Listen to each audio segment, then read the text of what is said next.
Hello friends, welcome to Infinity Academy. मी आहे मैत्री आणि या व्हिडिओत तुम्ही पाहणार आहात मटेरियल्स वी यूज या चॅप्टरचे एक्सरसाइजचे काही क्वेश्चन्स. तुमच्या स्टँडर्डचे मॅथ्सचे प्रॅक्टिस सेट सुद्धा मी सोडवून दिलेले आहेत. त्याचे सुद्धा व्हिडिओ तुम्ही चेक करू शकतात.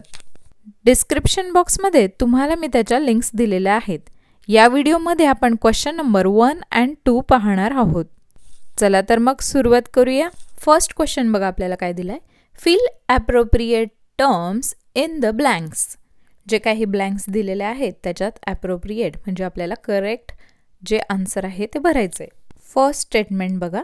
The substance that helps water to remove dirt from the surface of material is called dash. तर आन्सर आहे डिटर्जंट.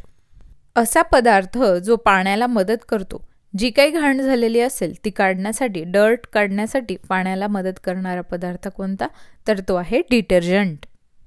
सेकंड स्टेटमेंट बघा. Fluoride is used in toothpaste to prevent dash. Fluoride जे आहे ते टूथपेस्टमध्ये काय रोखण्यासाठी, काय थांबवण्यासाठी वापरलं जातं, तर आन्सर आहे टूथ डिके म्हणजे दात सडण्यापासनं फ्लोराईड आपले थांबवतो. टूथपेस्टमध्ये फ्लोराईड असल्यामुळे आपले दात खराब होत नाही, किडत नाहीत. नेक्स्ट बघा. Soap is a salt of dash and sodium hydroxide. Answer आहे फॅटी ॲसिड. सोप हा फॅटी ॲसिड आणि सोडियम हायड्रॉक्साईड याचं सॉल्ट आहे. नेक्स्ट बघा. Synthetic detergents can be used in dash water as well.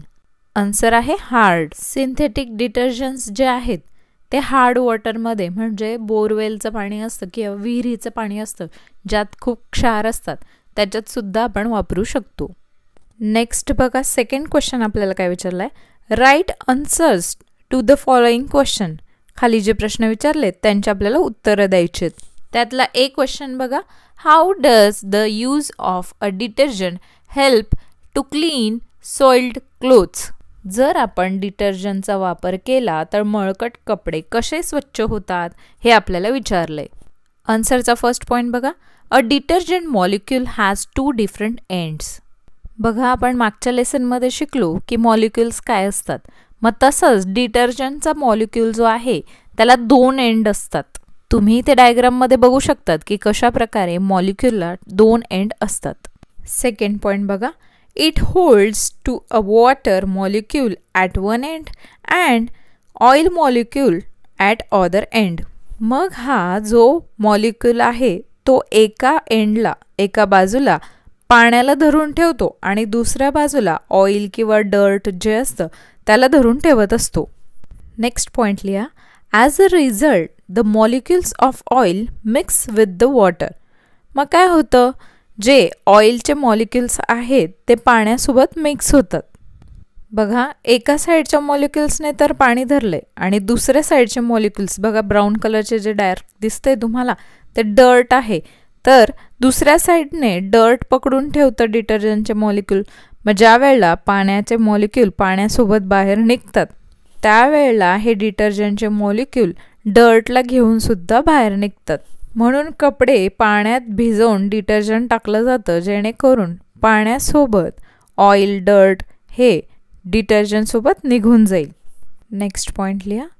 Also due to this property of holding on to both oil and water detergent acts as a surfactant and easily spreads on many types of surfaces. बघा पाणी आणि oil तर ते hold करतंच, त्याचप्रमाणे सरफेस्टंट म्हणून सुद्धा काम करतं. म्हणजे बऱ्याच प्रकारच्या सरफेसेसवर ते इझिली स्प्रेड होतं. त्यामुळे डिटर्जंट मिक्स झालेलं जे पाणी असतं ते सरफेसेसवर इझिली स्प्रेड होतं. लास्ट पॉईंट बघा. In this manner detergent help to clean soiled clothes. अशा पद्धतीने डिटर्जंट मळकटलेले कपडे, खराब कपडे स्वच्छ करण्यास मदत करत असते. नेक्स्ट क्वेश्चन बघा. How will you check with the help of soap powder whether water is hard? आपण साबणाच्या साहाय्याने पाणी हे हार्ड वॉटर आहे का नाही हे कसं तपासणार हे विचारलंय. आन्सरचा फर्स्ट पॉईंट बघा. In the hard water of well or borewell, soap does not give lather but forms a scum. बघा, जे हार्ड वॉटर असतं बोरवेल किंवा वेल म्हणजे विहिरीचं किंवा आपण बोरवेल म्हणतो त्याच्यातलं जे पाणी असतं, जर ते हार्ड वॉटर असेल तर ज्या वेळेला आपण साबण त्यात मिक्स करणार त्यावेळेला असा स्कम तयार होईल. मराठीत आपण ज्याला साका म्हणतो तो साका तयार होईल. सेकंड पॉईंट बघा, as a result soap loses its cleansing property. So with the help of soap we will come to know that it is hard a water. बघा, त्या साबणाचा हार्ड वॉटरमध्ये फेस होत नाही.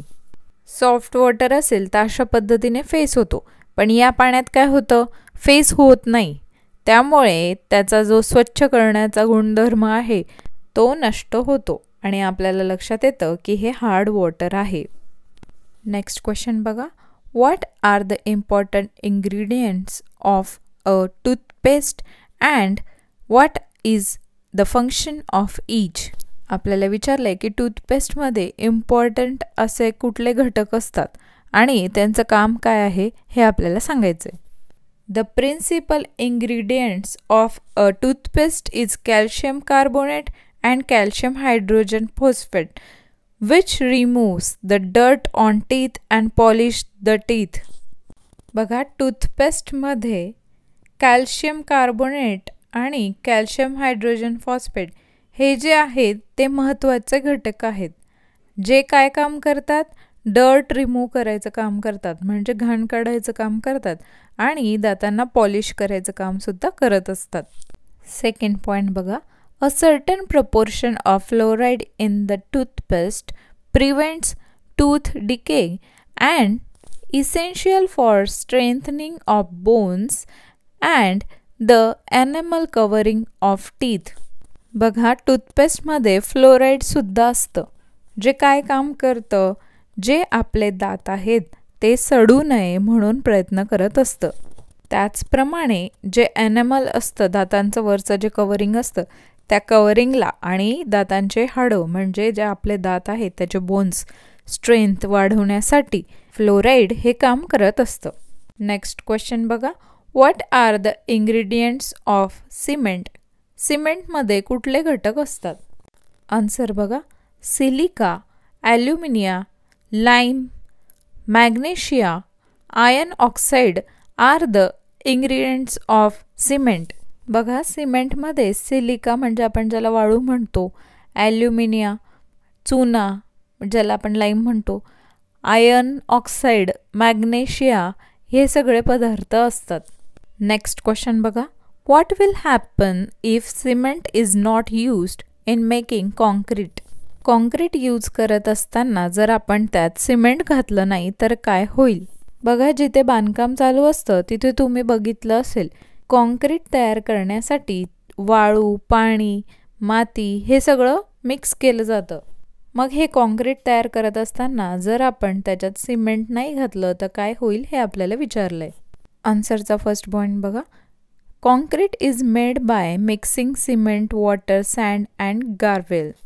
बघा, कॉन्क्रीट जे आहे ते सिमेंट, पाणी, वाळू व खडी हे सगळं मिसळून तयार होत असते.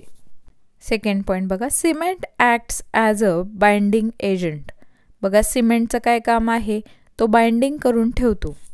थर्ड पॉईंट बघा, it reacts chemically with water and other ingredients to form a hard matrix which binds all the material together. बघा, सिमेंट जे आहे ते पाण्यासोबत आणि अदर मटेरियलसोबत केमिकली रिॲक्ट करतं. त्यामुळे काय होतं, एक हार्ड मटेरियल तयार होतं, घट्ट मटेरियल तयार होतं. बघा, लाडू जर बनवताना पाकच नसेल तर सगळं मटेरियल एकत्र घट्ट टाईट होईल का? नाही होणार. तसं सिमेंटचं आहे, सिमेंट सगळ्या गोष्टींना एकत्र घट्ट ठेवतो. नेक्स्ट पॉईंट बघा, if cement is not used the concrete would be weak and disintegrate quickly. जर आपण कॉन्क्रीटमध्ये सिमेंट जर वापरलं नाही तर ते कॉन्क्रीट वीक बनेल, कमकुवत बनेल आणि लवकरच डिसइंटिग्रेट होईल, म्हणजे काय, त्याचे छोटे छोटे तुकडे पडतील. नेक्स्ट क्वेश्चन बघा, make a list of detergents that you used. आपण वापरलेले डिटर्जंटची आपल्याला लिस्ट द्यायची. इथे तुम्ही स्वतः वापरलेले डिटर्जंटची लिस्ट देऊ शकतात. आन्सरचा फर्स्ट पॉईंट लिहा. नॅचरल डिटर्जंट्स, नैसर्गिक जे डिटर्जंट्स आहेत ते कोणते? सोपनट अँड सोप पॉड. तुम्ही कधी शिकाकाई किंवा रिठा वापरलं असेल तर ते तुम्ही लिहू शकतात. बघा सेकंड पॉईंटमध्ये लिहा. मॅनमेड डिटर्जंट्स आपण यूज केलेले कोणते? तर सोप आहे, washing powder, liquid soap, washing soda, etcetera. Next question बघा. What should be expected from a detergent for delicate garments. जे डेलिकेट क्लोथ्स असतात म्हणजे जे नाजूक कपडे असतात त्यांच्यासाठी तुम्ही डिटर्जंटकडनं काय एक्सपेक्ट करणार, हा आपल्याला प्रश्न विचारला आहे. आन्सरचा फर्स्ट पॉईंट बघा. Detergent should not be strong. They may spoil the texture colour of delicate garments. Detergent जो आहे त्याने नाजूक कपड्यांवर एवढा स्ट्रॉंग नको, कारण त्यामुळे काय होईल, त्यांचं कापड खराब होईल, त्याचा रंग जाईल, म्हणून डिटर्जंट स्ट्रॉंग नको. नेक्स्ट बघा. Detergent should not damage the fibre of the garments. गारमेंट्सचे जे धागे आहेत, कापड जे आहे त्याचे जे धागे आहेत ते डॅमेज करायला नको. नेक्स्ट पॉईंट बघा. It must not leave any stain on the garments. बघा, ज्या वेळेला कपडे धुतले जातात त्यावेळेला डिटर्जंटने कुठल्याही प्रकारचा डाग सोडला नाही पाहिजे. तुमच्या घरात डेलिकेट क्लोथसाठी कुठलं डिटर्जंट वापरतात हे मला कमेंट करून नक्की सांगा. नेक्स्ट क्वेश्चन बघा. What is mean by surface activity? Name 3 chemicals responsible for the surface activity of various detergents. बघा, सरफेस ॲक्टिव्हिटी म्हणजे काय आणि डिटर्जंटमध्ये कुठल्या 3 प्रकारच्या केमिकलमुळे सरफेस ॲक्टिव्हिटी होते हे आपल्याला विचारलं आहे. आन्सरचा फर्स्ट पॉईंट बघा. The property of a substance of spreading on a surface is called surface activity. बघा, ज्या वेळेला एखादा सबस्टन्स एखाद्या सरफेसवर, एखाद्या पृष्ठभागावर पसरू शकतो, स्प्रेड होतो, त्यावेळेला आपण त्या ॲक्टिव्हिटीला म्हणतो सरफेस ॲक्टिव्हिटी. आपल्याला पुढे प्रश्न विचारलेला होता की कुठले कुठले केमिकल रिस्पॉन्सिबल असतात सरफेस ॲक्टिव्हिटीसाठी. मग त्याचा आन्सर लिहा. Chemicals responsible for the surface activity of various detergents are fats, sodium or potassium salt of fatty acids, kerosene. बघा, हे जे केमिकल्स आहे ते सरफेस ॲक्टिव्हिटीसाठी रिस्पॉन्सिबल असतात. बघा, यानंतर जे क्वेश्चन 3 आणि 4 आपण नेक्स्ट पार्टमध्ये बघूयात. तोपर्यंत चॅनलला सबस्क्राईब करा, तुमच्या फ्रेंड्ससोबत व्हिडिओ नक्की शेअर करा, व्हिडिओला लाईक करायला विसरू नका. थँक्यू.